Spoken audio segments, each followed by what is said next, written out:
I'm a social media strategist based in Edmonton. I started the social media department at one of Alberta's largest digital marketing agencies, and I actually just went off onto my own in May this year. And I grew my business just by personal branding, because I'm kind of a weird duck. Notable clients that I've worked with are Rogers Communications, Government Alberta, Edmonton City Centre Mall. So my parents don't actually think that I have a real job, so I threw up this slide here. My parents think that I just stand around and tweet and stuff, and they don't think that I actually get paid to do what I do. So a little bitter, but this is pretty much what people think that I do. But really, I just sit on the computer all day and sit on social media and look at numbers and analytics. So it's not that glamorous. So today we're going to be talking about new ways of communicating. Communicating within your league, within other leagues, so if you're working with the league on a project or something like that, and then communicating with the public, which is my favorite part because I get to talk about social media.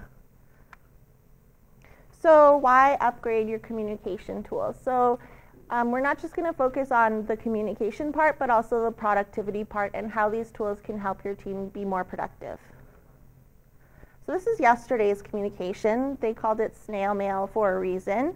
If you're still sending out forms through the mail, I'm sorry for you. And you guys remember fax machines? My parents used to have a fax machine. I was like, what is this thing? It's from the 80s or something. I just remember standing by it and waiting for documents to come out of the fax machine. I'm like, this is too slow for me, maybe because I'm almost on the cusp of not being a millennial. But also emails there. Face-to-face, so going to someone's house and ringing their doorbell, trying to give them updates on what's happening. I think you're missing the billboards that we've been paying for. Right. The roadway, actually. Yeah. I don't know if we get in a second whether someone can read that and actually remember the phone. Yeah, and with billboards, to go off presentation here, it's really hard to track. So when you do digital marketing, you can actually track things and see how many people it actually reached, not just oh, there's 1,000 cars that drive by this a day, but it's how do you know if they're looking? This sign in our community league is frozen all winter, so it permanently says see website for details at the bottom. That's perfect. Website for no details. So this is today's communication. There's a whole bunch, so you can see that it still does include email like Gmail and things like that, but it also includes blogs, it includes social media, it includes websites and things like that. So it's not just straightforward what this was. There's way more ways to communicate, and yeah, Tinder and stuff are on there too, but we won't talk about Tinder. So let's talk about email. So on average, a worker spends 13 hours of their work week on email, checking their email, and that's 28% of their work week. So people are using over a quarter of their work week just checking email. And we're kind of all addicted to email. I don't know about you guys, but it's just I wake up, I check my email, I go into work, I check my email. I get a ding on my phone, I check my email. Before lunch, I go check my email, and blah, blah, blah, blah, blah. So we're always checking our email, and if we're dedicating 28% of our work week to that, are we still being as productive as we could be? So 96% of workers said unnecessary emails waste their time. And unnecessary emails can be, those emails you get from your coworker that's just thanks. And you're okay, I stopped what I was doing to check your email, and it just says thank you. And it can include spam if you're subscribed to a newsletter and things like that. So if 96% of workers said these emails waste their time, how can we cut through the spam and through that noise to get them to be more productive by not always having to check their email? Or if it's a one-sentence question from a colleague, how can we use that or not use email for that? So common complaints that we probably have heard from ourselves or coworkers: I get so many emails. How many people have over 100 emails in their inbox? Yeah, it's I get so mad because it looks so ugly in my Gmail. And lost documents, so maybe you're working remotely or you're traveling, and it's where the hell did I save that document? Is it on the server, or is it in the cloud? Is it in my email somewhere? I don't know where I put it. Non-responsive people, so a lot of people, I take really long to respond to emails, just to be honest, but a lot of people are non-responsive and they take days when you need to answer really quickly, or it's just a yes or no question that you're asking them. And maybe you spent all day organizing your meeting, or your information is stuck at the office again. Maybe you're traveling and you can't access a server from your league office. And then they forgot your birthday. I would be really sad if you guys forgot my birthday, but again, that talks to calendar notifications and reminders. So if you're not getting those, you're forgetting something, and it might not necessarily be your coworker's birthday, but it could be something really important related to your work. So the purpose of the new tools is kind of like a robot friend. It'll do it quicker, it'll do it with you, and it can do it for you automatically depending on what you need done. So that's how the productivity workflow kind of works into these communication tools. And so when we're looking at them, you want to make sure you're being strategic. So kind of look at what's working, what's not working right now with your tools. Be very practical. So you don't actually need like this $10,000 tool when you can just have like a free version of something else that runs into knowing your budget. And you have to get employee buy-in. So everyone on your team has to actually agree with you and know that we're going to be using this tool to replace something else, or when you have this type of correspondence, we're going to use this new tool. So we're going to look at effective communication tools, and this is internally, but they can also work externally with other leagues as well, or other coworkers on different teams. So when you think of Facebook at work, you're probably like, oh, like someone's just like fooling around and not doing anything.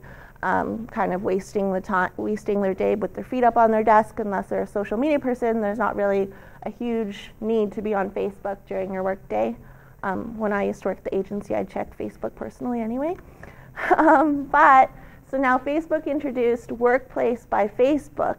And what that is basically a Facebook for your team, or a Facebook for your company. And it's a paid service, but they do have a free trial. But it's kind of like it's like a social media platform for just your team or your organization.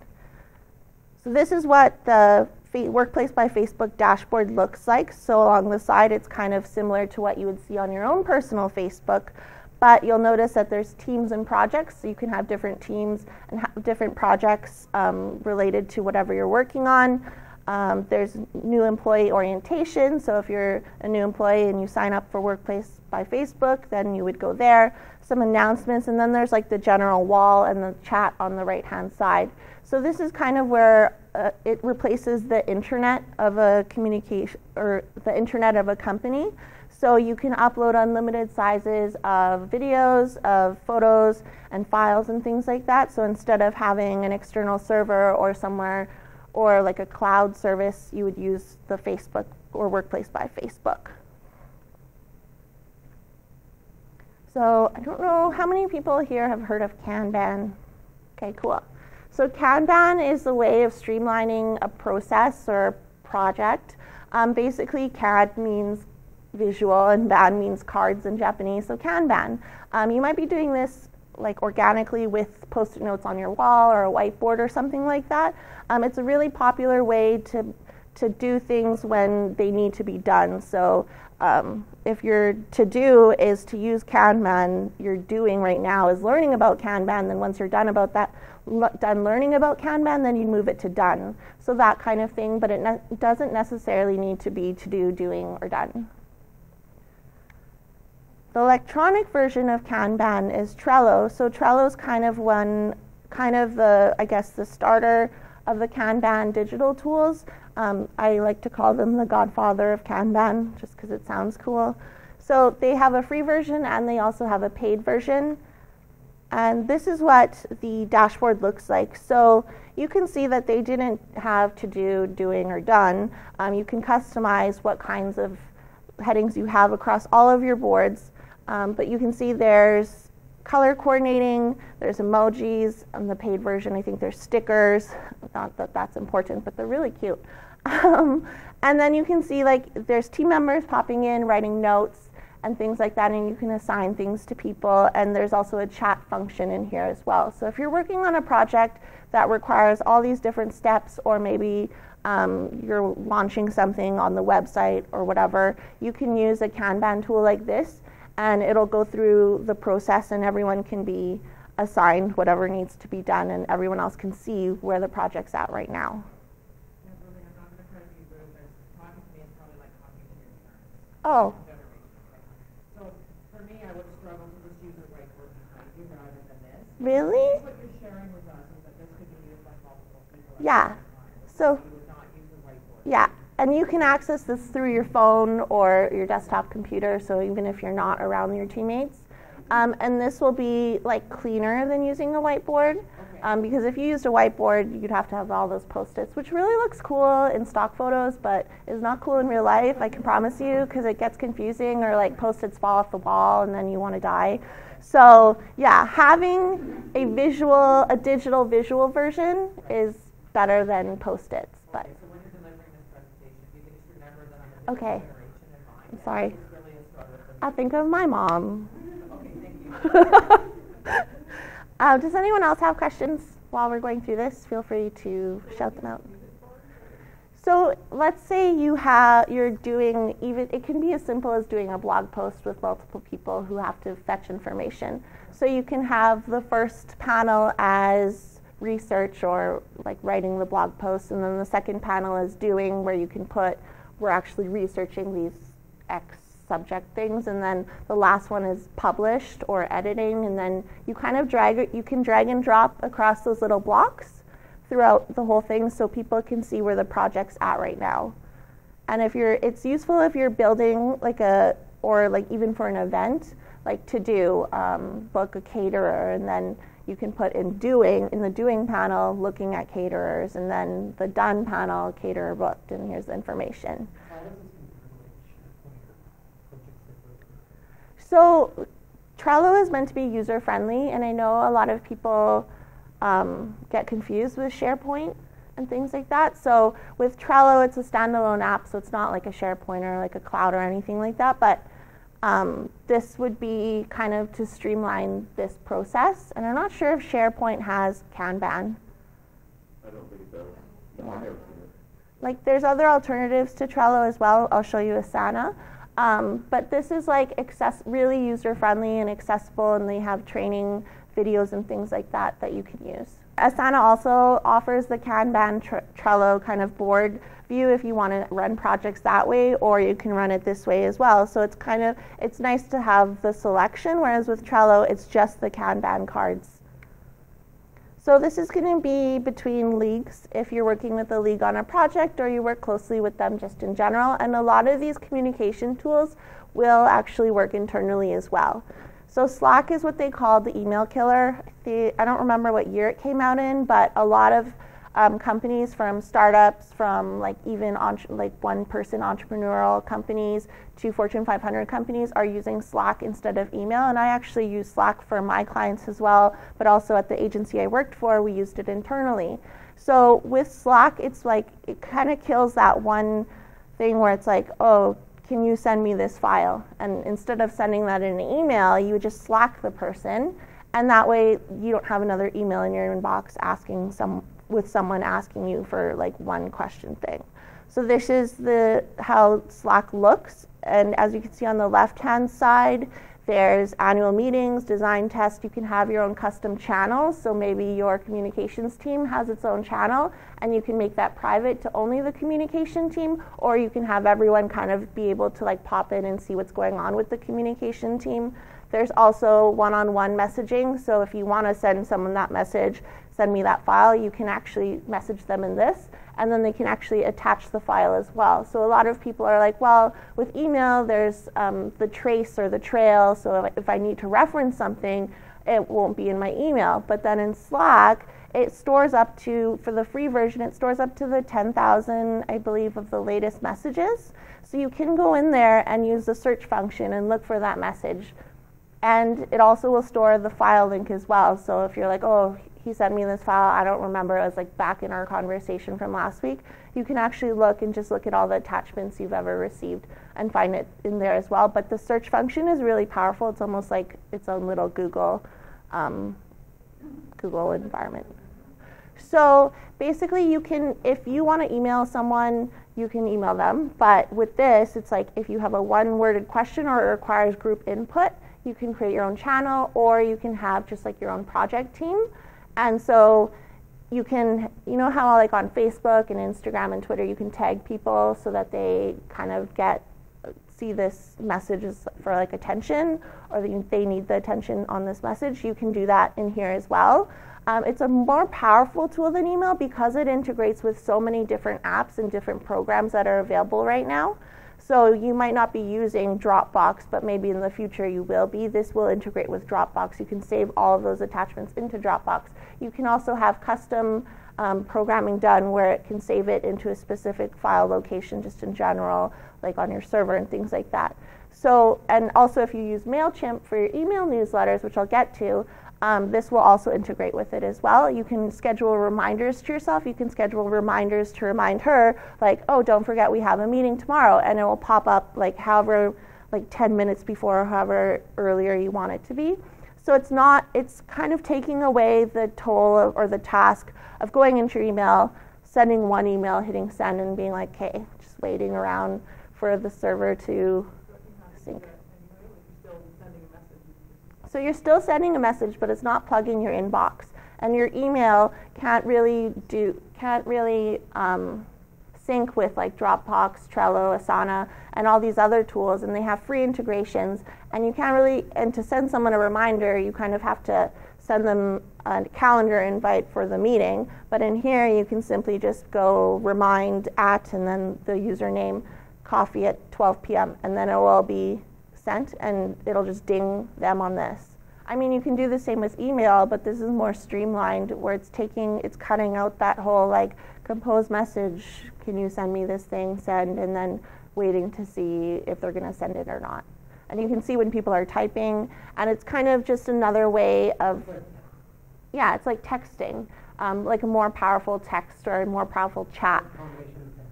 And it's meant for collaboration. So this is why it would work well with external leagues or other teams within your company or within your league as well. So after they did this quick survey about how much more productive teams are after they adopted Slack, and 32% said that they had increased productivity. So you can kind of see how, like, if email's taking up 28% of your work day or of your work week, then how can Slack cut down that time? And with Slack, you can be, well, if on average, 32% more productive. So I'm not here to sell you on any tools. I don't make any money, but I really love Slack, and I think that their team is great. And I think definitely, like, if you give it a chance and your whole team gives it a chance, you can actually become really more productive, and communication can be more streamlined. Instead of going reply all to emails and having this long email thread, you can have it in Slack. Another one is Google Drive. I don't know if anyone, so some of you guys use Google Drive, which is good. It's more than a cloud. You can actually just use it as a server. I'll just go through this really quick. So you can have specific notes, or you can use, you can have presentations in here as well, and you can share them with external people or internal people, and you can give them the rights to either edit it, to view it, to just be able to comment on it, and you can track changes and things like that. So this is kind of a replacement not only for your server, but also Microsoft Word or Microsoft Office, because it has all those alternative Google tools as well. And what's good about having it electronically is if you need to make edits or you need to add revisions or something like that, or track changes type thing, you can do it. And Drive also connects with Slack and Dropbox and things like that as well, but it also has all these other free apps that you can use that you might need. So there's signed PDFs and things like that, and also like an image editor. And so it's kind of the all-in-one. I love Google. But yeah, so Drive is more than just I'm going to keep my big file here. It's like replacing your server pretty much. And then Gmail, again, I know you mentioned there's like a Gmail. So if you have a @edmontonleague.com email, you can actually forward it to Gmail, and you can send emails from Gmail as your @edmontonleague.com email address as well. I really like this as opposed to Hotmail, which is, sorry, Hotmail's kind of like in like the 90s for me. When people say they still have Hotmail, I'm like, ooh, I'm sorry for you. But with Gmail, you can sort things by color. You can have filters. You can have little icons, so exclamation icons, starring things. If you have multiple Gmail inboxes open on different tabs, you can have different themes for each inbox, so you're not like messaging someone from the wrong one. It just basically is a really good all-in-one tool for email and communication. It also connects to Google Calendar.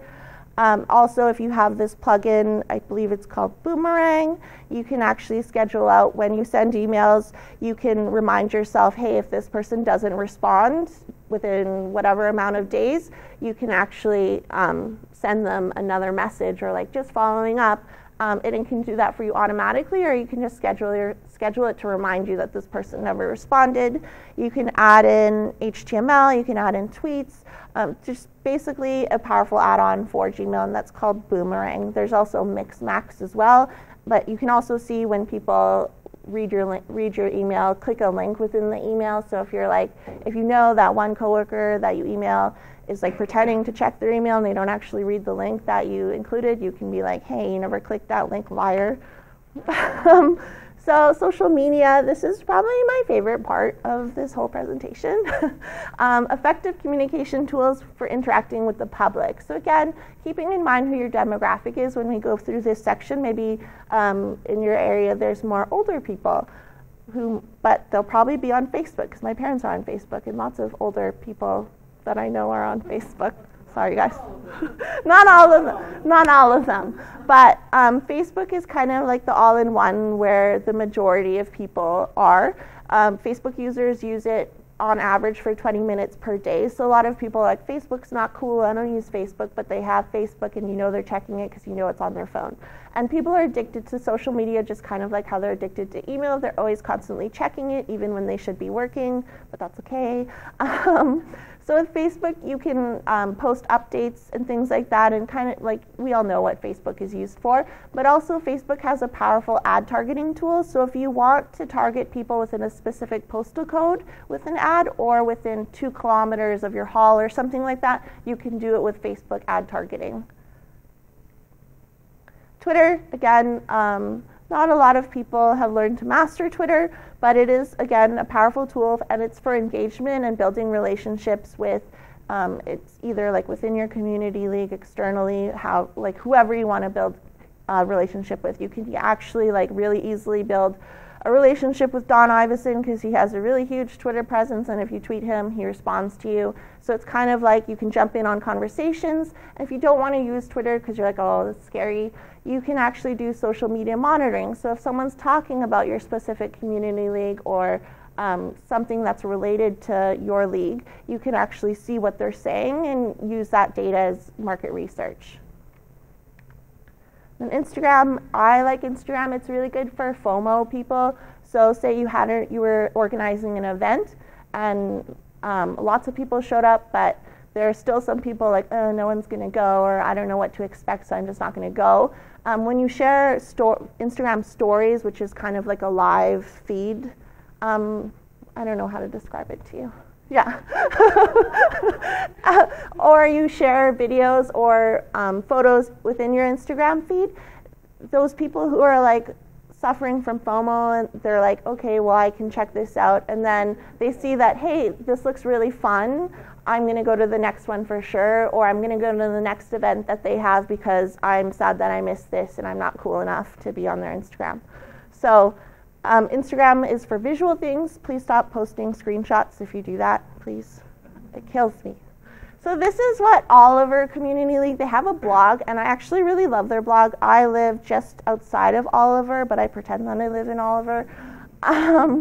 They update things. They have like really cool updates on their blog, so a Halloween candy map for the area and things like that. And with your blog, it's more like you can send updates, like really long updates if you want to, and it will help with search engine optimization, which means Google will rank your website higher on the search function if you have those keywords like a Halloween candy map in Edmonton or Halloween in Oliver. So if a parent is like, what's going on in Oliver for Halloween this year, and they type in Halloween in Oliver, Edmonton, Oliver Community League's blog post would show up higher because they have this blog post on their website. It's really good as opposed to having a static page with this information, because this is more timely. It's not really evergreen content, and evergreen is just like something that will be relevant forever or for a longer period of time. So a blog is kind of like your news feed that you want people to go to.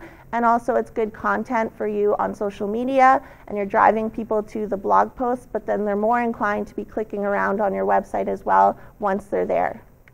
And then the e-newsletter, this is Gold Bar Community League, an e-newsletter. So you can think about when you do mail drops, can you actually track who's looking at them? Can you track who's just putting them in the recycle bin or like throwing them out or leaving them in their mailbox for next time I do that, sorry. So with an e-newsletter, depending on your demographic again, you can actually track the open rate. You can track what they're clicking within that newsletter, and it's really easy to make changes to, or if you need to send updates or reminders, instead of sending out a reminder mail drop to this postal code or this vicinity within your league, you can actually just send them an email reminder and it will pop up and they'll be notified. Whereas with the mail drop, it's kind of like, well, I don't know if they're actually going to open it or read it. And it's also like way cheaper. It's like free. It's just investment of time, whereas a mail drop, I don't know, I've done one of like 1,000 pieces and it was like $700 or something. So it is just easier, but it requires the time and kind of knowing how to use the tools. And I would recommend MailChimp to start with if you don't have an e-newsletter. So using these tools successfully, again, so it's auditing your current tools, what's working, what's not working, what do we need to improve upon, and that can include communication, but also for productivity. Try for an all-in-one tool and don't get stuck with shiny object syndrome, like, ooh, this new thing came out, we're just gonna sign up for this one. It's kind of just a trial and error, and make sure that it serves what you need to be changed or what you need to be improved. Get internal buy-in. So again, everyone has to be able to know that this is the tool we'll be using for this. And so when you have this type of thing, you use this tool. And it's not them reverting back to the old ways, or else it's not really going to be that successful. And then implement the tool after you get buy-in. And if you need to, again, have training sessions. That's really important, because you might assume, like I assumed, that everyone knew about Kanban and all these things. But have that training session so everyone can be included and they'll know how to use the tool successfully, and then just enjoy your increased productivity. So if you guys have questions, you can ask them now. I think there's time. Or if you want to hang out after, I'll be here for a little bit. Yeah. Do you have any tips on like Twitter engagement best practices or Facebook engagement best practices? Yeah, so with Twitter, never be salesy. So I'm all for inbound marketing and not outbound, whereas outbound is like, here's all this stuff about us, we have a sale, like come see our sale, where inbound marketing is like you're providing the person with value, so that's where those blog posts can come in.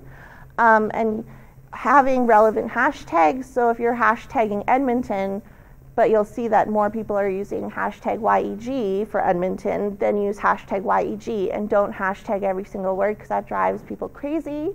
And only hashtag like something relevant, because you're targeting your local community or Edmonton in general. You don't have to hashtag the word change or hashtag the word local, because local doesn't have anything to do with Edmonton. So you want to kind of ride the wave of the local hashtags. And same with Instagram as well. You see people hashtagging like random stuff like hashtag love, and you're like, okay, that's just for a vanity metric where they just want those likes. So you can have like 1,000 likes, but if they're not from Edmonton, does it really matter? So yeah, and then Facebook is like killing itself right now. So it's actually having a test, I forget in which countries, but they're testing only business posts that show up if there's money behind them. So eventually, like, the whole social media is free thing has been dead since like 2008, I'd say. But like, eventually Facebook is just going to be like, hey, give us money. And they're already like that, but it'll be worse. So you have to kind of beat the Facebook algorithm. So posting any links externally. So if you are posting a link to your website or posting a link just anywhere outside of Facebook, they'll limit your reach for that post because they just want people to stay on Facebook. So that's why you'll see that videos do really well on Facebook if you upload them natively, and photos and things like that, because then they actually just stay on Facebook and they're not being led away. What does that mean if you upload it? So instead of linking to like your YouTube video, because you have your video on YouTube, you upload it directly to your Facebook post. So it lives there. And also when you upload things directly, like videos, you can track how many people watched it, for how long did they watch it, did they watch the full thing, and then you can actually use that information and retarget them with advertising. So I want to retarget everyone who watched half of that video instead of the person who watched like the first 3 seconds, because you know that they're not as engaged as the person who watched half. Yeah. I have 2 questions. When you're hashtagging, how many people actually like look up hashtags, or where does that information go? It's the searchability. So Facebook, people don't use Facebook as a search engine. That's why I'm like, why are you even bothering hashtagging? But on Twitter, people will like say there's an event like today, and I don't know if there's actually like a hashtag for this event, but you can actually see what everyone else is talking about in regards to this event. So if you wanted to like meet new people, you could connect with them on Twitter through that hashtag and be like, hey, I'm at hashtag blah, blah, blah too. Let's connect, or let's meet up. And also for YEG, people will look at it to see the local news or what's happening around in the community. There's YEG DT, which is downtown Edmonton. So people who live in downtown Edmonton, or they see something interesting in downtown Edmonton, they'll use that. And there are people who will actually comb through those hashtags and look to see. It's really successful for events though. But yeah. I didn't understand why people would hashtag on Facebook either until I realized that you could just link your Instagram post right to Facebook. And then don't do that ever. Why is that bad? So cross-posting automatically from Instagram or to all these other social, or vice versa, you have to think of the different ways people use the platforms. So, and there's different audiences. So maybe on Facebook you have an older generation of your demographics who like your page, and then on Instagram you have a younger one. So you're going to kind of tailor the message or the caption to each image on each platform differently. Just like if you were posting on LinkedIn, you wouldn't post a selfie on LinkedIn because LinkedIn is a professional network, whereas a selfie works good for Instagram. So you kind of have to think about how people are using this platform, who are they, and like what kind of value will they get from this post, and tailor the way that you position it on that platform. Yeah, so please stop cross-posting. The second quick question, is when you do something like, say, for Eventbrite, so you have an event at your home, you want to do an Eventbrite, even if it's free, just to like gauge who's going to come, and Eventbrite wants to use Facebook to help you, don't do that. No. So how would you, Just do it yourself. so you would just create a separate event on Facebook and then like link it to the event? So I would choose one of them. I wouldn't necessarily do an event on Eventbrite or like and on Facebook. I would just choose one of them, and usually I would choose Eventbrite because Eventbrite people actually search for things to do, and also if you have Twitter and things like that for your league, you can be pushing people to the Eventbrite page where they can easily just register. And on Facebook, it's easy for people to be like, I'm going, but they're not actually going. Okay. Yeah. Forgive me, but what's Eventbrite? So it's basically like a website where you can put up your event that you're having and people can register for free, or you can charge for the tickets. Yeah, and It sells tickets for you. Oh, okay. Yeah. And you can do fundraisers and things, like I'm holding a fundraiser, and I can set the amount of people that can come and how much I want to charge per ticket. It does all the accounting and everything, and then right before the event happens, if you're charging for it, the money gets deposited in whatever bank account you say. And it will send a reminder to their email too. You can schedule it to send a reminder that this event is coming up.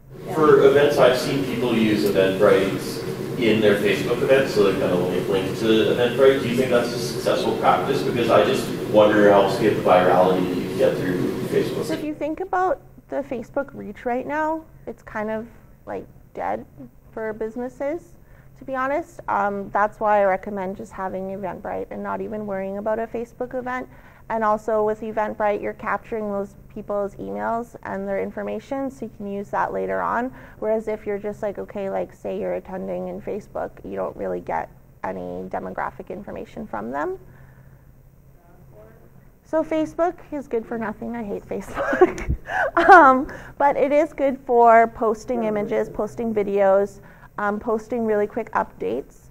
And you can post external links, but just remember that you will probably need a budget behind it, and that can be as little as $5 a day or something just to boost that post. It's good for targeting, for marketing.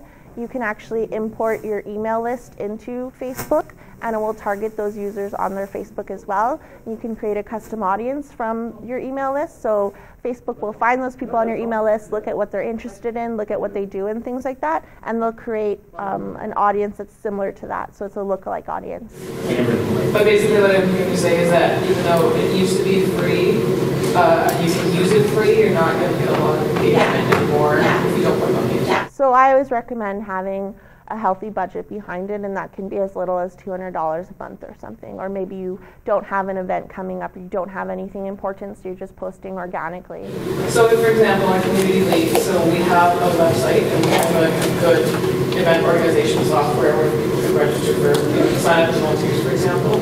And I'll put that on Facebook, I'll put the event on Facebook as a community event. And then I'll normally have the link to our website to tell them to go and sign up to be volunteer. Are you telling me that's not something I should do? So I would recommend, because if you put it up as a community event, it'll reach people, but then how many people are actually reading that description to know that they actually have to go to the website to do this? So what I would do is you can track it easier if you just have it as a static post in yours, and you can look at the insights, and then on your website end you can use Google Analytics and create an event or a conversion trigger that will actually be like, these people came from Facebook, they filled out this form, that equals a conversion. Sorry. So make sure you have Google Analytics on your website, because Google Analytics will track all of the traffic, and the Facebook pixel as well. If you don't have the Facebook pixel, put it on like today after this. So you can create a Facebook pixel through your ads manager, and what it does is it will record traffic to your website, and it can do like the conversion. So if you were selling something on your website, or you had an important form or something like that, if people bought through Facebook, then the pixel would pick it up.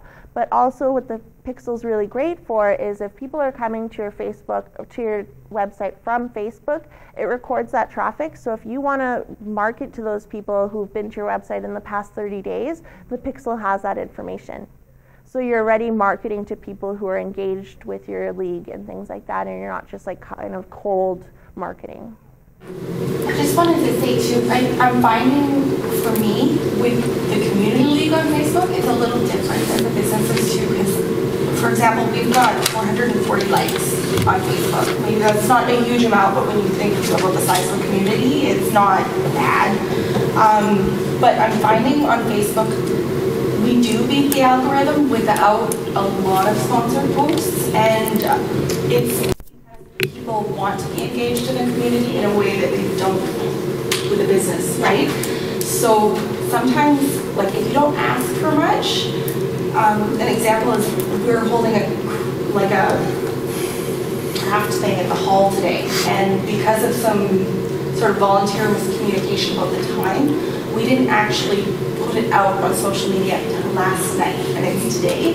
And I just added on the end, like, please spread the word to your friends and neighbors, and I got a bunch of shares, and the algorithm let me have 423 people see it. Because what you were posting was valuable to people, that's how you can also beat the algorithm as well. So posting quality content, not just having like, I need to fill this time slot type of stuff. So it's better to not post at all if you don't have anything like valuable to share. And just because we're volunteers, it's more likely that we're not going to post unless it's very valuable to the community. So you might not have to big budget, but we have when it's really important that we get a response, like it's a condition of a grant or something, that we have community consultation. Those events will just add a little bit, $20, $10, because that's important, right? It's not the same as buy a membership today, right? For boosting posts as well, like if you're finding you're not getting engagement, just wait for like 2 hours and then boost it. That way it can build up engagement organically if it can, and then Facebook will show it to even more people. But like if you're not getting engagement within those first 2 hours and you're not boosting your post, the fact is you're probably not going to get a lot of engagement or a lot of reach in general. So once you post it, if you can get people to like it right away or comment or share it and things like that, then Facebook will be like, okay, your post is relevant to people, so we're going to show it to even more people now. So you're saying it's better to post fewer good posts than many posts that are just okay? Yeah.